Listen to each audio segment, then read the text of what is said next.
Assalamualaikum warahmatullahi wabarakatuh.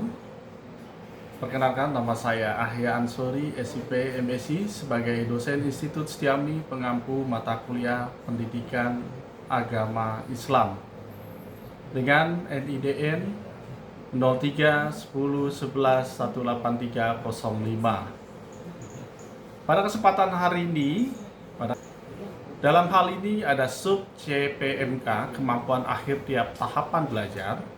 Kemudian ada penilaian yang terbagi menjadi dua, indikator dan kriteria dan bentuk. Serta bentuk pembelajaran dan metode pembelajaran, referensi, materi pembelajaran, dan komposisi pembelajaran. Baik, sebelum mengarah ke sana, ada capaian pembelajaran di mana mata kuliah pendidikan agama Islam dirancang untuk mendorong minat mahasiswa sekaligus mempersiapkan mahasiswa untuk menjadi ilmuwan dan profesional yang beriman dan bertakwa kepada Tuhan yang Maha Esa, berakhlak mulia dan memiliki etos kerja serta menjunjung tinggi nilai kemanusiaan dan kehidupan. Adapun capaian pembelajaran mata kuliah atau CPMK-nya adalah perkuliahan ini ada untuk memberikan pengetahuan mengenai imaniyat, ibadah, muamalat, muasyarah, dan akhlak. Yang mana didasari 6 sifat para sahabat yang bersumber utama dari kitab suci Al-Quran dan hadis. Lalu melalui kegiatan bimbingan, pengajaran, pelatihan, serta penggunaan pengalaman yang didasari 6 sifat para sahabat radhiyallahu anhum ajma'in yang pernah diajarkan Rasulullah SAW. Adapun rujukan bahan pustaka utama adalah Al-Quran dan Al-Hadis, serta dikat pengantar pendidikan Dinul Islam, serta 100 hadis akhlak Rasulullah SAW, serta dalil-dalil 6 sifat. Pada minggu pertama, diharapkan kemampuan akhir tiap tahapan belajar, mahasiswa mampu menganalisa tentang penyakit yang melanda umat serta cara penyembuhannya. Di mana indikatornya adalah mahasiswa mampu menjelaskan analisis terhadap 6 penyakit dan 6 penyembuhannya serta dampak dari penyakit tersebut. Dan kemudian minggu kedua dan ketiga ini mampu menganalisa hakikat daripada 6 sifat dan gejala yang terjadi pada setiap manusia. Adapun pada pertemuan kedua, indikatornya adalah mahasiswa mampu menjelaskan analisa terhadap aplikasi hakikat 6 sifat dan maksud Rasulullah mengajarkan 6 sifat tersebut kepada para sahabat radhiyallahu anhum ajma'in. Kriteria dan bentuk hakikat 6 sifat dan 6 sifat sahabat Rasulullah SAW. Bentuk pembelajarannya adalah ceramah dan diskusi, serta metode pembelajarannya adalah FGD, collaborative learning, referencing. Adapun komposisi belajar adalah mandiri dan terbimbing sesuai dengan metode pembelajaran. Baik, pertemuan keempat dan kelima di mana mampu menganalisa sifat dan hakikat daripada sifat pertama, yaitu hakikat kalimat la ilaha illallah, tiada Tuhan selain Allah. Kriteria dan bentuknya adalah arti, maksud, dan tujuan, keuntungan, dan cara untuk mendapatkannya tentang hakikat kalimat la ilaha illallah. Pembelajaran ceramah dan diskusi. Adapun metode pembelajaran FGD dan collaborative learning, referensinya adalah referensi utama yaitu Quran dan hadis serta daripada dalil-dalil yang mendukung daripada hal tersebut. Dan kemudian komposisi belajar mandiri terbimbing sesuai dengan metode pembelajaran. Adapun pertemuan ke-6 dan ke-7 adalah di mana mahasiswa mampu menganalisis sifat dan hakikat yang kedua, yaitu sholat khusyuk wal khudu, sholat dengan konsentrasi batin merendahkan diri di hadapan Allah. mahasiswa mampu menjelaskan analisa terhadap sholat khusyuk wal khudu sesuai dengan contoh Rasulullah SAW. Penjelasan arti maksud dan tujuannya juga perlu, serta keuntungan dan cara untuk mendapatkannya. Nah, ini adalah kriteria bentuknya. Sedangkan pembelajarannya menggunakan ceramah dan diskusi serta pengamalan. Dan metode pembelajarannya FGD Collaborative Learning dengan referensi utama dan pendukung, dan sifat dan hakikat yang kedua. Materi pembelajarannya, komposisi belajarnya mandiri terbimbing sesuai dengan metode pembelajaran. Baik, pada pertemuan 6-7 ini biasanya selesai dan diadakan kuis serta tugas untuk mengetahui, mengevaluasi sejauh mana mahasiswa dapat memahami dan mengerti pembelajaran yang sudah diajarkan sebelumnya. Dan setelah melakukan ujian daripada tengah semester, UTS, ujian tengah semester, maka dilanjutkan dengan pertemuan ke-8 dan 9, 10. Pertemuan ke-8, 9, 10 ini mahasiswa mampu menganalisis sifat dan hakikat ilmu dan zikir. Mahasiswa menjelaskan dan mampu mengamalkan bahwa betapa pentingnya ilmu yang disertai dengan zikir. Penjelasan arti maksud dan tujuan, keuntungan dan cara untuk mendapatkannya ini perlu dipahami oleh mahasiswa sebagai kriteria bentuk untuk memahami sifat sahabat yang ketiga, yaitu ilmu yang dibarengi dengan zikir. Adapun metode pembelajarannya adalah FGD dan Collaborative Learning, di mana referensinya sama, yaitu ada referensi utama Quran dan hadis, serta hadis-hadis yang mendukung atau dalil-dalil yang mendukung daripada sifat yang ketiga, yaitu ilmu ma'azikir. Dan komposisi belajar adalah mandiri dan terbimbing sesuai dengan metode pembelajaran. Baik, adapun pertemuan ke-11 dan 12 pada sub CPMK atau kemampuan akhir tiap bahan belajar, diharapkan mampu mahasiswa menganalisa sifat dan hakikat ikramul muslimin atau memuliakan sesama muslim. Indikator serta kriteria dan bentuk. Pertama, indikatornya adalah mahasiswa mampu menjelaskan terhadap bagaimana memuliakan sesama muslim. Serta kriteria bentuknya adalah penjelasan apa arti daripada ikramul muslimin dan tujuan, maksud dan tujuannya apa, serta keuntungannya apa atau fadilah dan keutamaannya apa, serta cara bagaimana mendapatkan sifat. Bentuk pembelajaran adalah ceramah dan diskusi. Metode pembelajarannya FGD, Collaborative Learning, referensinya adalah referensi utama dan pendukung. Materinya adalah sifat dan hakikat ikramul muslimin. Adapun komposisi belajar bersifat mandiri dan terbimbing sesuai dengan metode pembelajaran. Baik, pertemuan selanjutnya adalah pertemuan ke-13 dan ke-14, di mana mampu menganalisa sifat dan hakikat tasihuniyah.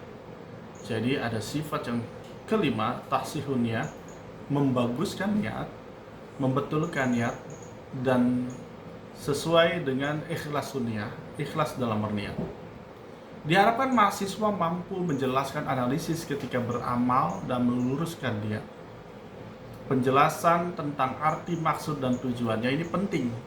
Mengapa, apa itu ikhlas sunniyah, kemudian artinya, maksudnya apa, dan tujuannya apa, serta keuntungannya itu apa, serta bagaimana cara mendapatkannya. Nah, metode yang digunakan adalah ceramah dan diskusi, serta FGD dan Collaborative Learning. Adapun rujukannya adalah rujukan utama. Sifat dan hakikat tasihuniyah ini adalah merupakan materi pembelajarannya. Dan komposisi belajar adalah mandiri dan terbimbing sesuai dengan metode pembelajaran. Baik, dan inilah pertemuan ke-14 dan terakhir. Maka ada UAS ujian akhir semester sebagai evaluasi mahasiswa dapat menyerap Nantinya mereka dapat mengetahui capaian-capaian tersebut dan mereka mampu menganalisa sifat dan hakikat daripada sifat sahabat radhiyallahu anhum ajmain. Baik, saya pikir cukup demikian. Terima kasih. Assalamualaikum warahmatullahi wabarakatuh. Bismillahirrahmanirrahim. Assalamualaikum warahmatullahi wabarakatuh. Mari kita awali perkuliahan hari ini dengan berdoa terlebih dahulu. Ala haziniyah wa ala kulli niyatin shalih. Al-Fatihah. A'udzubillahi minasyaitonir rajim. Bismillahirrahmanirrahim. Alhamdulillahirabbil alamin arrahmanir rahim maliki yaumiddin. Iyyaka na'budu wa iyyaka nasta'in ihdinas siratal mustaqim. Siratal ladzina an'amta 'alaihim ghairil maghdubi 'alaihim waladdallin. Baik, saya akan absen satu persatu ya. Apa itu? Akbar Ega Raihan? Akbar? Muhammad Fikih? Kenapa ada izin? Muhammad Hanif Alwi? Nazib Pangestu? Muhammad Rifandra? Muhammad Yuda? Mutia Az-Zahra? Naila Aulia? Warni? Mana Warni? Zahwa Safitri? Zahara Febrianti? Ziza Ananda? Oke, kita mulai ya. Baik, dakwah artinya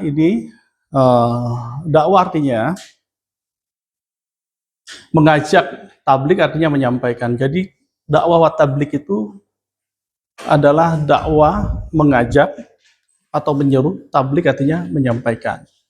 Jadi sifat sahabat yang keenam adalah dakwah wa tablik huruf fisabilillah. Kenapa para sahabat radhiyallahu anhum ajmain mereka mempunyai sifat ini? Nah, kalau mereka tidak mempunyai sifat ini, tentu agama tidak akan tersebar di seluruh alam. Mereka tahu bagaimana sholat 2 rakaat di malam Lailatul Qadar di depan Hajar Aswad. Pahalanya besar sekali. Mereka tahu bagaimana kalau wafat di Madinah. Mereka tahu kalau seandainya terus-terusan bersama baginda Rasulullah SAW.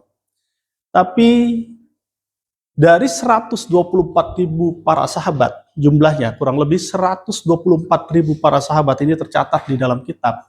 Yang meninggal dunia di Mekah dan Madinah itu hanya 10.000. Berarti lebih dari sisanya, yang sekian banyak itu tersebar ke seluruh alam. Nah, mereka tersebar ke seluruh alam itu untuk apa? Dan ini pun ada di dalam surat Al-Asr. Wal asri. Jadi kalau kita baca, ada yang apa surat Al-Asr? Jadi dalam surat Al-Asr itu Allah bersumpah demi masa katanya. Demi masa atau demi waktu. Jadi betapa pentingnya waktu itu diberikan kepada kalian semua nih, termasuk saya atau kita semua ini, karena waktu itu akan terus berjalan, digunakan atau tidak digunakan, manfaat atau tidak manfaat. Dan perjanjian Allah katakan, sesungguhnya manusia dalam keadaan merugi. Sesungguhnya manusia dalam keadaan merugi. Kecuali apa? Illalladzina amanu. Kecuali orang-orang yang beriman. Beriman aja cukup nggak? Enggak. Wa amilus sholihat. Beriman saja nggak cukup. Mengaku misalnya dia beriman. Siapa Tuhanmu? Allah. Gitu. Tapi sholat nggak? Enggak. Tapi ngaji nggak? Enggak. Atau pergi haji nggak? Enggak misalnya gitu. Puasa nggak? Enggak. Jadi orang yang beriman harus juga wa amilus sholihat. Dan dia mengamalkan amalan-amalan saleh. Ya, amalan saleh itu ada yang makhdho, ada yang ditentukan, ada yang ghair makhdho, ada yang tidak ditentukan. Misalnya yang ditentukan yaitu adalah sholat, puasa, zakat. Dan amalan-amalan soleh yang lain yang di luar itu adalah amalan-amalan yang tidak ditentukan. Berbuat baik pada orang tua, bermanfaat untuk kehidupan, ya. Semua bermanfaat untuk semesta alam. Nah, itu adalah amalan soleh. Berarti beriman ditambah lagi beramal soleh. Jadi kalau beriman saja tidak cukup, maka harus ditambah dengan amalan soleh. Dan keduanya ini bisa rapuh kalau tidak melakukan wa tawassaw bil haqqi wa tawassaw bis sabr. Dan saling nasihat menasehati di dalam kebenaran dan kesabaran. Artinya apa? Tawassaw bil haqq wa tawassaw bis sabr mengatakan bahwa saya itu artinya dakwah, saling nasihat menasehati, saling mendakwahi, saling memberitahu. Kalau ada kekurangan, ada kelebihan di mana itu saling memberitahu. Kenapa begitu? Kalau agama tidak ada yang mendakwahkan, misalnya orang soleh nih ya, di satu kampung, dia soleh sendiri, tapi dia gunakan untuk dirinya sendiri, dia tidak dakwah untuk yang lain. Maka kesolehannya bersama dirinya ketika dia wafat, maka agama terkubur bersamanya. Maka generasi selanjutnya tidak mendapatkan agama. Kenapa begitu? Karena tidak ada dakwah. Tidak ada yang memberikan tawassaw bil haqqi wa tawassaw bis sabr. Paham sampai di sini ya? Nah, kenapa agama bisa tersebar luas? Karena ada dakwah. Yang sampai, ingat ya, orang yang beruntung adalah orang yang beramal soleh, beriman, beramal soleh, dan melakukan dakwah. Ingat ini bukan kata saya, tapi dalam Quran. Artinya Allah yang berfirman.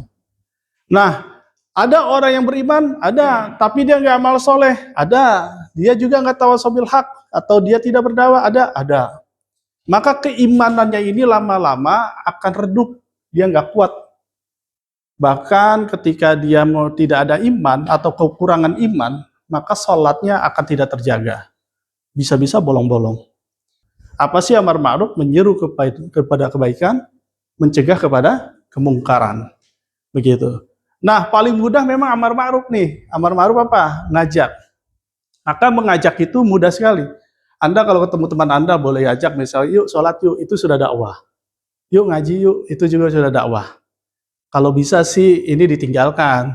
Kenapa begitu? Ini waktunya ajan, kita sholat yuk. Nah, itu pun sudah amar ma'ruf nahi mungkar. Kenapa sih pentingnya kita mengajak orang untuk sholat? Karena ada lanjutannya. Sholat itu bisa mencegah perbuatan keji dan mungkar. Nah, kembali ke dakwah. Jadi, dakwah artinya mengajak, tabligh artinya menyampaikan. Jadi, orang-orang yang beruntung di dunia ini di dalam Al-Quran adalah orang-orang yang beriman, beramal soleh, dan melakukan dakwah atau tawassaw bil haqqi wa tawassaw bis sabr. Ada pertanyaan sampai di sini? Saya Surya Ardi Pratama, saya ingin bertanya Pak Surya. Ketika kita berdakwah kepada seseorang, tapi orang tersebut malah mencela kita, Pak. Itu respon kita sebagai yang mendakwah itu kayak gimana, Pak? Apakah berhenti atau gimana? Baik.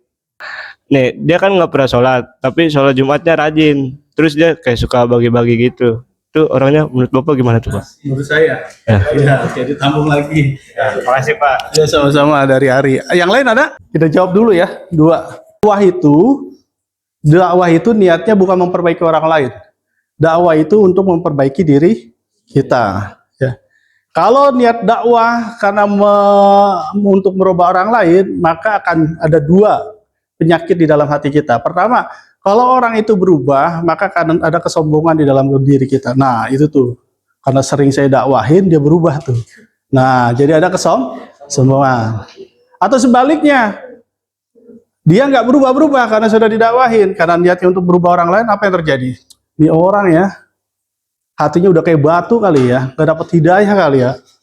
Ini kayaknya hidupnya di neraka nih ya. Akhirnya begitu. Yang ada hatinya akan kecewa.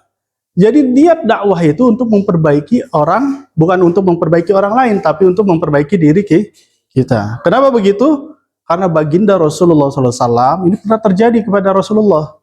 Ketika itu pamannya mau wafat dalam gendongannya. Kata baginda Rasul, wahai paman, ucapkanlah asyhadu alla ilaha illallah, biar aku yang bersaksi bahwasanya engkau telah Islam. Nah, pamannya berdalih lah kurang lebih, kalau aku masuk Islam, ntar gimana pandangan dari kaum Quraisy gitu. Karena pamannya ini pembesar Quraisy. Nah, setelah itu turun daripada ayat dari Quran, innaka la tahdi man ahbabta walakinallahu yahdi may yasha. Engkau Muhammad tidak bisa memberikan hidayah kepada orang yang engkau cintai, tetapi akulah yang bisa memberikan hidayah kepada orang yang aku kehendaki. Artinya, sekelas baginda Rasul saja diminta untuk berdakwah saja, menyampaikan. Karena hidayah bukan milik Rasulullah. Nah, apatah lagi kita. Maka ketika kita berdakwah itu tujuannya untuk memperbaiki diri kita, bukan untuk memperbaiki orang lain. Ataupun orang lain berubah itu karena Allah. Tidak berubah juga, yang terpenting diri kita berubah. Kenapa begitu? Karena dakwah itu artinya merubah diri kita supaya menjadi jauh lebih baik. Tahu nggak Anda? Orang yang azan biasanya ikut sholat nggak? Ikut sholat ya? Nggak mungkin orang azan Allahu Akbar, selesai azan dia kabur, nggak sholat. Rata-rata pada sholat. Nah, azan itu adalah dakwah titamah, panggilan yang sempurna. Dan ketika memanggil yang sempurna artinya mengajak orang untuk sholat, berarti yang pertama kali pasti dirubah dirinya untuk sholat adalah orang yang azan. Jadi orang yang berdakwah hakikatnya dia sedang memperbaiki dirinya sendiri. Nah, pertanyaan kedua nih tadi, ada orang sholat Jumatnya rajin, bahkan dia bagi-bagi misalnya Jumat sedekah dan seterusnya. Maka dapat diperhatikan nih ya, orang-orang yang akan menjalankan, orang yang sudah beriman dan bersyariat mengikuti baginda Rasulullah SAW, pasti dia akan beruntung. Ya, atiullah wa ati Rasul, taati Allah dan Rasulnya. Maka cara beragama pun cara beragama Rasulullah. Jangan pakai diri sendiri. Kalau pakai cara diri sendiri, apa yang terjadi? Ya, yaitu tadi ada ketidakseimbangan antara menjalankan agama dengan kehidupan di luar sana. Ya, ada nggak orang yang kelihatannya rajin sholat, kelihatannya ya, sholatnya dijaga gitu ya, tapi masih korupsi, ada nggak? Hah? Ada nggak? Ada. Ada nggak orang yang misalnya masih sholat tapi nggak melakukan keburukan? Kira-kira ada nggak? Sering kita dengar itu ya. Nah, karena sholatnya itu tidak mengikuti baginda Rasulullah SAW. Sholatnya harus khusu wal hudu, penuh dengan konsentrasi batin, merendahkan diri di hadapan Allah. Maka sholat yang seperti ini akan membawa sifat-sifat ketaatan di luar sholat. Di luar sholat itu artinya di kehidupan sehari-hari. Sholat yang kesadarannya masih di level bawah tuh misalnya begini, sholat yang karena keterpaksaan, terpaksa. Nah, itu mudah sekali akan masuk ke dalam wilayah perbuatan keji dan mungkar. Tapi kalau sholatnya sudah menghamba, menghamba tuh level kesadaran, oh iya aku nih hamba, maka aku datang kepada Allah sebagai Tuhanku, maka sholatnya itu akan berdampak pada kehidupan sehari-harinya. Ingat ya, kesadaran hamba dengan kesadaran keterpaksaan itu jauh berbeda tuh. Orang yang sholatnya terpaksa masih bisa kepleset pada wilayah fahsya dan munkar, masih mudah terpleset. Tapi orang yang kesadaran sholatnya pada hamba, dia sebelum misalnya azan sudah di masjid, itu sudah ngambil wudhu dan seterusnya, melakukan hal-hal yang kebaikan, maka itu dapat dipastikan sholat itu dapat mencegah perbuatan keji dan mungkar. Boleh dicek. Maka orang yang rajin sholat tapi masih korupsi, apakah sholatnya sudah betul? Nah, ini pertanyaannya. Apakah sholatnya sudah membawa sifat-sifat ketaatan di dalam sholat, ya, merendahkan diri di hadapan Allah, atau sekedar ini karena kewajiban? Nah, kalau kewajiban itu melaksanakannya berat. Lalu bagaimana nih kalau kita masih pada kondisi yang keterpaksaan, terus dipaksa dalam diri kita supaya kita menjadi jauh lebih baik, datang keikhlasan dalam diri kita. Jangan putus asa, jangan dibalik ya. Ini mah karena terpaksa, ntar aja nunggu hidayah dari Allah biar nggak terpaksa. Nah, ini salah. Jadi nggak sholat-sholat. Yang betul adalah sembari kita terpaksa dalam sholat, syukur-syukur kita berdoa juga kepada Allah supaya diberikan sifat ikhlas dalam melaksanakan sholat. Baik, sekali lagi ya, orang-orang di dunia ini kata Allah semuanya ini adalah merugi kecuali 3 orang, beramal saleh, beriman dulu, beramal saleh dan berdakwah. Oke, dari yang wanita ada pertanyaan? Ada pertanyaan tidak? Jadi memang harus latihan bahwasanya untuk menyampaikan dakwah itu nggak semesti sekaku itu. Anda bisa ngajaknya dengan santai sekali. Bisa ajak, yuk misalnya kalau mau sholat gitu, Habis sholat nanti temenin yuk makan nasi padang misalnya begitu. Gue bayarin, bisa juga, itu adalah dakwah. Sudah paham ya? Nah, temenin nih, ada temen yang jarang ke masjid, misalnya yang laki-laki, Anda temenin nih, olahraganya Anda temenin, apalagi mainnya Anda temenin, silakanlah aktivitas di luar sholat Anda temenin. Waktunya sholat Anda ajak. Begitu, jadi nggak mesti harus kaku, ya, nggak mesti harus kaku. Ada tokoh misalnya di podcast, ada Ustadz Jojo misalnya, pernah dengar Ustadz Jojo? Temannya Gofar Hilman misalnya, ya, karena saya mengikuti juga gitu. Ustadz Jojo dari kehidupan yang kelam masuk jeruji penjara, dia tahu bagaimana berdakwah terhadap orang-orang yang pernah berada di dunia hitam. Walaupun pakaiannya begitu, walaupun ya pakaiannya seperti itu, tapi masih menggunakan cara-cara yang masih diterima oleh masyarakat luas, gitu. Jadi bisa fleksibel itu. Ada Ustadz Hanan Ataki misalnya, pernah tahu Hanan? Padang dia pakai kupluk, rambutnya panjang, tapi masih menyampaikan dengan gaya-gaya seperti itu. Nah, banyak para pendakwah-pendakwah yang menggunakan dakwah-dakwahnya itu agar diterima di lapisan beberapa masyarakat. Yang terpenting adalah tidak menyalahi syariat. Tidak menyalahi syariat. Dulu tokoh dari Wali Songo ada yang menggunakan wayang dan gamelan. Siapa itu? Sunan Kalijaga mendakwahkan. Jadi ada kalimat sodo ya, ada 2 kalimat syahadat, dia menggunakan begitu. Konon informasinya kalau mau nonton gamelan itu ya, ada kakinya harus dibasahi dulu masuk ke dalam situ. Tujuannya untuk mengajarkan bisa berwudu.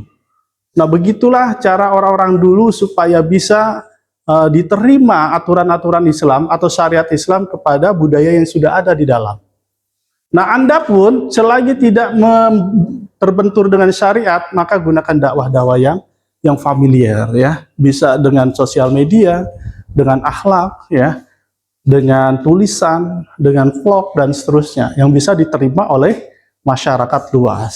Ada lagi yang ditanyakan? Kaum hawanya belum ada yang tanya nih? Belum ada?